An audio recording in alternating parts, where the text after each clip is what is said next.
Hello everyone, आपके अपने YouTube channel examiner classes में आज सभी का स्वागत है। आज का करंट अफेयर्स जो है वह 16, 17 और 18 मई का एक साथ है, जिसका आज हम डिस्कस करेंगे। तो शुरू करते हैं। आज का पहला है, पाकिस्तान क्रिकेट बोर्ड ने बल्लेबाज बाबर आजम को हाल ही में किस फॉर्मेट का कप्तान नियुक्त किया है। तो अभी पाकिस्तान बोर्ड ने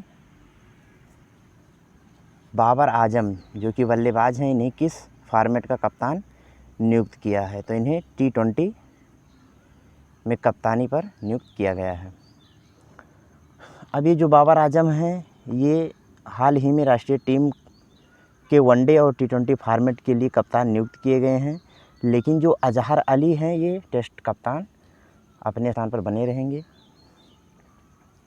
अगला है, 15 मई को विश्व भर में कौन सा दिवस मनाया जाता है। तो 15 मई को विश्व भर में परिवार दिवस मनाया जाता है, जो है 15 मई को विश्व परिवार दिवस के रूप में मनाया जाता है। अब इसकी शुरुआत कब हुई थी।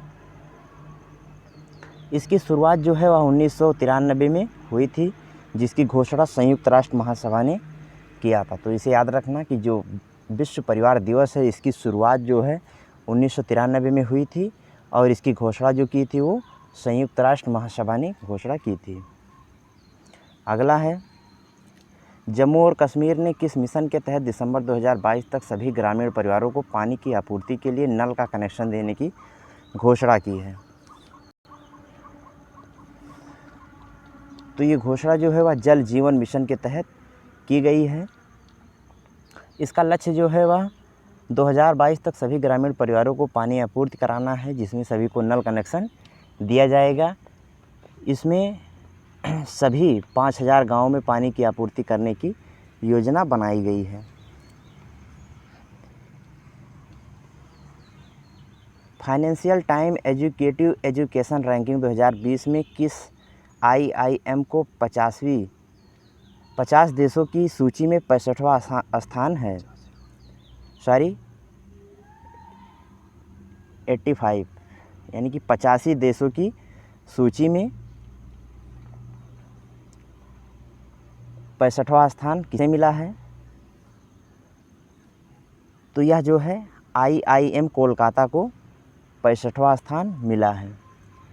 अब फाइनेंशियल टाइम्स एजुकेशन रैंकिंग 2020 में IIM कोलकाता को 85 देशों की सूची में 65वां स्थान मिला है। इस सूची में 3 भारतीय स्कूलों को भी शामिल किया गया है। इस श्रेणी में प्रतिष्ठित रैंकिंग जो है, इसके अंतर्गत इसकी घोषणा की गई है। अगला है, कोविड-19 संक्रमण के प्रसार की प्रवृत्ति निगरानी करने के लिए कितने चयनित जिलों में जनसंख्या आधारित सैरो सर्वेक्षण करने की घोषणा की गई है। तो यह जो है स्वास्थ्य और परिवार कल्याण मंत्रालय द्वारा यह घोषणा की गई है। यह जो है कोविड-19 संक्रमण के प्रसार की प्रवृत्ति की निगरानी करने के लिए चयनित जिलों के आधार पर सेरो सर्वेक्षण करने की घोषणा की गई है। सर्वेक्षण की निगरानी इकाई में कुल 10 स्वास्थ्य सुविधाएं रहेंगी। अगला है, भारत के किस एयरपोर्ट को भारत और मध्य एशिया के सर्वश्रेष्ठ क्षेत्रीय हवाई अड्डा के रूप में चुना गया है। तो इसका उत्तर हो जाएगा केपेगौड़ा अंतर्राष्ट्रीय हवाई अड्डा। केपेगौड़ा राष्ट्रीय हवाई अड्डा जो है, इसे चुना गया है भारत और मध्य एशिया के सर्वश्रेष्ठ क्षेत्रीय हवाई अड्डा के रूप में इसे चुना गया है। जबकि वर्ष 2020 वर्ल्ड एयरपोर्ट अवार्ड में 4 से 3 बार बेंगलुरु हवाई अड्डे को यह सम्मान मिल चुका है। यह हवाई अड्डा जो है वह बेंगलुरु में ही स्थित है, इसे याद रखना। हाल ही में किसने घोषणा की है कि केंद्रीय सशस्त्र पुलिस बलों की कैंटीन में 1 जून से स्वदेशी उत्पादों की ही बिक्री होगी। यानी कि अभी हाल ही में केंद्रीय सशस्त्र पुलिस बल ने यह घोषणा की है कि 1 जून से केवल स्वदेशी उत्पादों की ही बिक्री होगी। तो यह घोषणा किसने की है सशस्त्र बल में। तो यह घोषणा जो है गृह मंत्रालय ने यह घोषणा की है। अब यह घोषणा गृह मंत्रालय ने की है, तो केंद्रीय सशस्त्र पुलिस बल 1 जून से स्वदेशी उत्पादों का ही बिक्री करेगी। सरकार इस फैसले से देश में स्वदेशी उत्पादों को उपयोग काफ़ी बढ़ाने में सहयोग करेगा। अगला है, हाल ही में किस राज्य सरकार ने अपने कर्मचारियों को दिए जाने वाले 7 तरह के भत्तों को समाप्त करने की घोषणा की है? तो अभी हाल ही में उत्तर प्रदेश सरकार ने अपने प्रदेश में राज्य कर्मचारियों को दिए जाने वाले 7 तरह के भत्ते को समाप्त करने की घोषणा की है, जिसके अंतर्गत 16 लाख कर्मचारी आएंगे जिनका 1 साल का किसी प्रकार का वेतन भत्ता नहीं दिया जाएगा सरकार की तरफ से। वित्त मंत्री, अगला है, वित्त मंत्री निर्मला सीतारमण ने बिजली वितरण कंपनियों के लिए कितने हज़ार करोड़ की घोषणा की है? तो अभी हाल ही में वित्त मंत्री निर्मला सीतारमण ने विद्युत विभाग के लिए 90,000 करोड़ की घोषणा की है।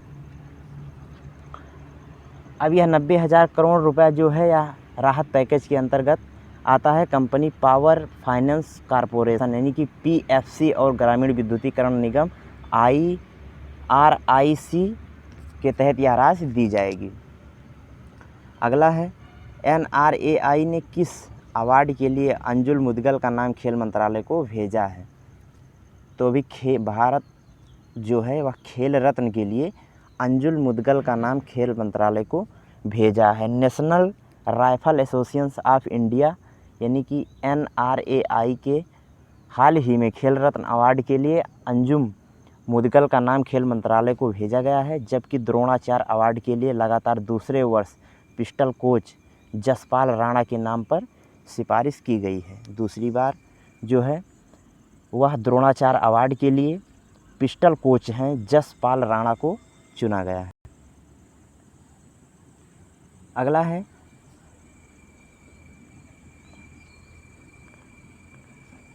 है, जो हमारा कोविड-19 के उपचार के लिए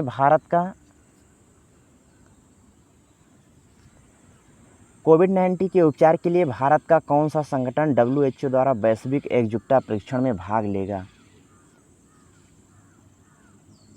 तो यह जो है भारतीय चिकित्सा अनुसंधान परिषद, इसका हो जाएगा भारतीय चिकित्सा अनुसंधान परिषद, इसमें भाग लेगा। अगला है, कोरोना वायरस पर SCO विदेश मंत्री के आभासी शिखर सम्मेलन की मेज़बानी करेगा। तो यह मेज़बानी जो है रूस करेगा। अब यह जो है कोविड-19 महामारी से लड़ने के लिए सहयोग पर विचार विमर्श करने के लिए शंघाई सहयोग संगठन के सदस्य देशों ने इसे मंत्रिमंडल के द्वारा इस आभासी सम्मेलन का आयोजन करेगा। वीडियो कॉन्फ्रेंस की मेज़बानी रूस ने की है और वीडियो कॉन्फ्रेंस में भारत का जो है प्रतिनिधित्व विदेश मंत्री S जयशंकर है। अब इसमें एक क्वेश्चन आपको ये भी ध्यान देना है कि जो हमारे विदेश मंत्री कौन है, तो विदेश मंत्री S जयशंकर हैं। तो यही जो है विदेश मंत्री S जयशंकर हैं जो प्रतिनिधित्व करेंगे वीडियो कॉन्फ्रेंस में। शंघाई सहयोग संगठन के सदस्य जो हैं इन देशों के विदेश मंत्रियों के साथ भाग लेंगे। इसमें जो कुछ प्रमुख टिप्पणियां होती हैं वह विदेशी रूस मंत्री सर्गेई लावरोव जो हैं इनके द्वारा वितरित की गई है। सभी भाग लेने वाले विदेश मंत्रियों में कोविड-19 महामारी वैश्विक चुनौतियां तैयार करने और प्रतिक्रियाओं पर विचार विमर्श करने के लिए यह बैठक की जा रही है। किस संगठन ने संगीत एल्बम यूनाइटेड वी फाइटर बनाया है? किस संगठन ने संगीत एल्बम यूनाइटेड वी फाइटर बनाया है? तो अभी हाल में भारतीय संस्कृत संबद्ध परिषद जो है यह इस संगठन में जो है संगीत एल्बम यूनाइटेड वी फाइटर को बनाया है। अब यह यूनाइटेड वी फाइटर नाम एक संगीत रचना का भारतीय संस्कृत संबद्ध परिषद ICCR द्वारा अनावरण किया गया है। इसे कला क्षेत्र फाउंडेशन ने बनाया है। इस गाने को भारत के जाने माने कंपोजर, संगीतकार और सिंगर्स ने इसे कोविड-19 के चलते बनाया है। अब इस गाने के निर्माता जो है या लेखक जो हैं या इन्हें गायक जो हैं इसे हम जान लेते हैं कौन है, इम्पॉर्टेंट यही होंगे। तो ये भारत के जो जाने माने कंपोजर संगीतकार हैं और ये सिंगर्स भी हैं, तो इतना याद रखना। अगला है, किस संगठन ने वैश्विक मानव संसाधन मूल्यांकन 2020 की रिपोर्ट जारी की है? तो खाद्य और कृषि संगठन ने वैश्विक मानव संसाधन मूल्यांकन 2020 की रिपोर्ट जारी की है। तो इसकी रिपोर्ट जो है खाद्य और कृषि संगठन ने जारी की है। तो अभी हाल ही में खाद्य और कृषि संगठन ने वैश्विक वन संसाधन मूल्यांकन रिपोर्ट 2020 जारी किया है। पिछले 30 वर्षों से लगभग 178 मिलियन हेक्टेयर वन नष्ट हो गए हैं। हालांकि जिस दर पर यह जंगलों की नष्टि हो रही है वह रिपोर्ट के अनुसार कम ही है। रिपोर्ट के अनुसार 2015 से 2020 के बीच वन हानि की दर जो है वह घटकर 10 मिलियन हेक्टेयर रह गई है। यानी कि 2015 से 2020 तक यह घटकर 10 मिलियन हेक्टेयर रह गई है। 2010 और 2015 के बीच वन हानि जो थी वह 12 मिलियन हेक्टेयर थी। इससे पता चलता है कि वन हानि की दर जो है वह धीरे धीरे कमी ही होती जा रही है। और वन संसाधन आकलन रिपोर्ट ने 1990 और 2020 की अवधि के बीच 236 से अधिक देशों और क्षेत्रों के जंगलों की स्थिति की जांच की है। इसके अलावा 1990 के बाद संरक्षित क्षेत्रों में जंगलों में 191 मिलियन हेक्टेयर की वृद्धि दर्ज की गई है। अगला है, किस संस्था ने वैश्विक पोषण रिपोर्ट जारी की है? तो कौन सी संस्था है जिसने वैश्विक पोषण रिपोर्ट जारी की है? तो विश्व स्वास्थ्य संगठन ने इस रिपोर्ट को जारी की है। तो वैश्विक पोषण रिपोर्ट किसने जारी की है? तो विश्व स्वास्थ्य संगठन ने वैश्विक पोषण रिपोर्ट को जारी की है।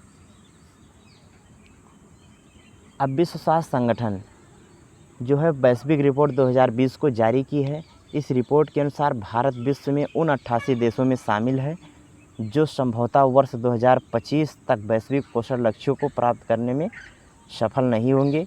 इस रिपोर्ट में भारत की पहचान नाइजीरिया और इंडोनेशिया के साथ उन 3 सबसे खराब देशों में की गई है जहां वृद्धिरोधक के मामले में सबसे अधिक असमानताएं देखी गई हैं। इसमें विभिन्न समुदाय के बीच वृद्धिरोध के स्तर पर अंतर लगभग 4 गुना था। वैश्विक रिपोर्ट के अनुसार वर्तमान जिन 4 मानकों के आंकड़ों को उपलब्ध किया गया है, यानी 5 वर्ष से कम आयु के बच्चों में वृद्धिरोधक या यौनापन, प्रजनन आयु की महिलाओं में एनीमिया, बच्चों में मोटापा और समन्वय स्तनपान की सबसे ज़्यादा कमी यहीं पर है। अगला है, किस देश में अपनी राजधानी भेजे सड़क का नाम रेहो टैगोर रखा है?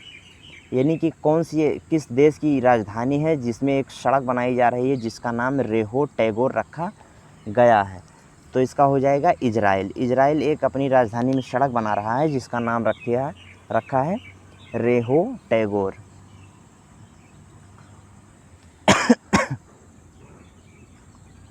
अगला है, भारतीय पुरातत्व सर्वेक्षण के महानिदेशक के रूप में किसे नियुक्त किया गया है? तो भारतीय पुरातत्व सर्वेक्षण के महानिदेशक के रूप में बी विद्यावती को नियुक्त किया गया है। अब ये भारतीय पुरातत्व सर्वेक्षण यानी कि ASI को 12 मई 2020 को IAS अधिकारी बी विद्यावती की नियुक्ति के साथ एक नया महानिदेशक प्राप्त हुआ है। विद्यावती जो हैं यह 1991 बैच की कर्नाटक कैडर अधिकारी हैं। यह जो हैं 1991 की कर्नाटक कैडर की अधिकारी हैं। वह भारत सरकार में अतिरिक्त सचिव के पद पर भी कार्यरत रह चुकी हैं। इनकी नियुक्ति की पुष्टि प्रधानमंत्री नरेंद्र मोदी की अध्यक्षता वाली कैबिनेट की नियुक्ति समिति ने इनके नाम पर मुहर लगाया है। अगला है, रोग नियंत्रण और रोकथाम केंद्र किस देश से संबंधित है? तो रोग नियंत्रण और रोकथाम जो है यह संयुक्त राज्य अमेरिका के जो है संबंधित है। अब यह रोग नियंत्रण जो है रोकथाम CDC संयुक्त राज्य अमेरिका अग्रणी सार्वजनिक स्वास्थ्य संस्था है। US centre for disease control and prevention यानी कि CDC द्वारा भारत को $3.6 मिलियन की सहायता दी गई है। राशि का उद्देश्य कोविड-19 महामारी से भारत की प्रक्रिया में जो है बढ़ावा देना है, या भारत में कोविड-19 महामारी से रोकथाम की तैयारियों एवं प्रतिक्रिया एवं गतिविधियों का भी नेतृत्व करेगा। यह भारत को SARS-CoV-2 परीक्षण के लिए भी प्रयोगशाला क्षमता बढ़ाने में प्रयास एवं मदद भी करेगा। अगला है, किस राज्य ने बेरोजगार युवाओं को नौकरी के अवसर दिलाने के लिए पोर्टल होप होप लॉन्च किया है? तो अभी हाल ही में उत्तराखंड सरकार ने पोर्टल होप को लॉन्च किया है, जिससे सभी युवाओं को रोजगार मिल सके। अगला है, किस संगठन ने वैश्विक ऊर्जा संक्रमण सूचकांक 2020 जारी किया है? तो यह विश्व आर्थिक मंच है, जिसने अभी हाल ही में वैश्विक ऊर्जा संक्रमण सूचकांक 2020 की रिपोर्ट जारी की है। अब विश्व आर्थिक मंच यानी कि जिनेवा स्थित अंतर्राष्ट्रीय संगठन, इसका मुख्यालय जो है वह जिनेवा में है। विश्व आर्थिक मंच का WEF के नाम से इसे जाना जाता है, जो कि वैश्विक ऊर्जा संक्रमण सूचकांक में आर्थिक वृद्धि, ऊर्जा सुरक्षा और पर्यावरण स्थिति जैसे विभिन्न महत्वपूर्ण मानकों पर देशों में सुधारों को मापा गया है, जिन्होंने भारत को 74वें स्थान पर रखा है, जो पिछले वर्ष की तुलना में 2 स्थान अधिक है। यानी कि पिछले वर्ष की तुलना में यह 2 स्थान अधिक है। भारत दुनिया के कुछ देशों में एक है जिन्होंने 2015 में लगातार दर प्रगति की है। ऊर्जा संरक्षण सूचकांक ETI में पहला स्थान स्वीडन ने लगातार तीसरे वर्ष हासिल किया है। यानी कि इसमें स्वीडन जो है वह तीसरी बार जो है लगातार पहला स्थान हासिल किया है, और स्विट्ज़रलैंड और फिनलैंड ने क्रमशः दूसरा और तीसरा स्थान हासिल किया है। यानी कि इसमें पहला स्थान जो है वह स्वीडन का है, और दूसरा और तीसरा स्थान जो है वह स्विट्ज़रलैंड और फिनलैंड का है, और भारत का जो है वह 74वां स्थान है। एकमात्र G20 देश फ्रांस है जो 8वें, और ब्रिटेन है जो 7वें स्थान पर थे। ऊर्जा संरक्षण सूचकांक 2020 में 115 देशों ने ऊर्जा संरक्षण क्षेत्र विश्लेषण में भाग लिया था। तो ये रहा आपका आज का वीडियो। पसंद आया हो तो लाइक शेयर सब्सक्राइब ज़रूर कीजिएगा।